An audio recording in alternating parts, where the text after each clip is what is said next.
कर धर्मो रक्षति रक्षितः, अर्थात जो धर्म की रक्षा करता है धर्म उसकी रक्षा करता है।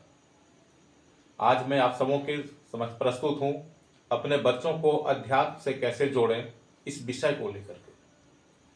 हम देखते हैं कि आज के समय में भौतिकवाद के युग में बच्चे धर्म से विमुख होते जा रहे हैं, वे नास्तिक होते जा रहे हैं और धर्म के विषय को लेकर के कुतर्क करते हैं। तो आज जरूरत है बच्चों को हम अध्यात्म से जोड़ेंगे। बच्चों को अध्यात्म से कैसे जोड़ेंगे, आइए इस पर हम लोग विचार करते हैं। सबसे पहला, अपने बच्चों को नियमित स्नान करके सूर्योपासना करने सिखाएं। उन्हें सूर्योदय से पहले जगना सिखाएं। स्नान के पश्चात उन्हें सूर्य को अर्घ अर्पित करना सिखाएं। इससे क्या होता है, आध्यात्मिक भावना, आध्यात्मिक चेतना का विकास होता है और बच्चे अध्यात्म को प्रेरित होते हैं। बच्चों को अपने संवत्सर के बारे में बताएं।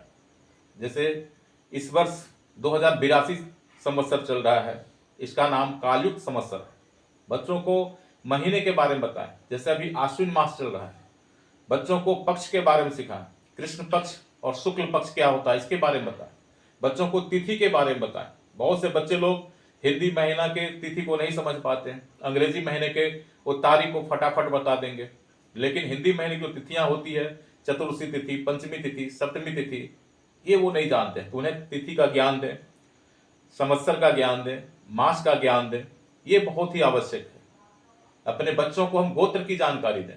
बहुत से बच्चे जो पढ़ लिख करके मेट्रो सिटी में रहते हैं या विदेश में सेटल हो गए हैं, उन्हें गोत्र का पता नहीं चल पाता है। जबकि पूजा पाठ में, संकल्प में आखिर गोत्र को आप जानेंगे तभी आप संकल्प करेंगे।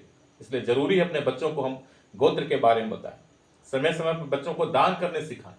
जब वो दान करेंगे, घर आए हुए अतिथियों का सत्कार करेंगे, ब्राह्मणों की सेवा करेंगे, तभी उन्हें ज्ञान की बातें मिलेगी, तभी वो अध्यात्म के प्रति जागरूकता समझ सकेंगे, सीख सकेंगे।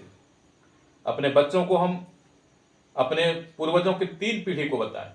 जैसे दादा दादी के बारे में, परदादा परदादी के बारे में, उनसे ऊपर जो वृद्ध दादा दादी हैं उनके बारे में, नाना नानी के बारे में, नाना नानी से जो पहले हैं परनाना परनानी के बारे में, वृद्ध नाना नानी के बारे में, उनके नाम के बारे में बताएं, उनके बारे में जानकारी दें। तब उन्हें घर परिवार की जानकारी होगी, तब उन्हें अपने अध्यात्म के प्रति जानकारी होगी। और समय समय पर बच्चों को पूजा पाठ से जोड़ें, समय समय पर बच्चों को मंदिर ले जाएं, उन्हें पूजा पाठ से जोड़ें। इससे क्या होता है, उन्हें अध्यात्म के प्रति जागरूकता उत्पन्न होती है। और अपने पूर्वजों के बारे में, अपने अध्यात्म संबंधित देवी देवताओं के बारे में, इन सारी चीज़ों की जानकारी उन्हें समय समय पर दें। पूजा की आरती के समय में उन्हें साथ में रखें। इस तरह से अगर हम लोग इस तरह के कृत्यों में उनको साथ में रखते हैं तो अध्यात्म की भावना जगती है, आध्यात्मिक चेतना का विकास होता है और तभी हम अपने बच्चों में सही संस्कार डाल पाएंगे, उन्हें अध्यात्म की जानकारी दे पाएंगे। तो इन चीज़ों पर विचार परमावश्यक है। धन्यवाद।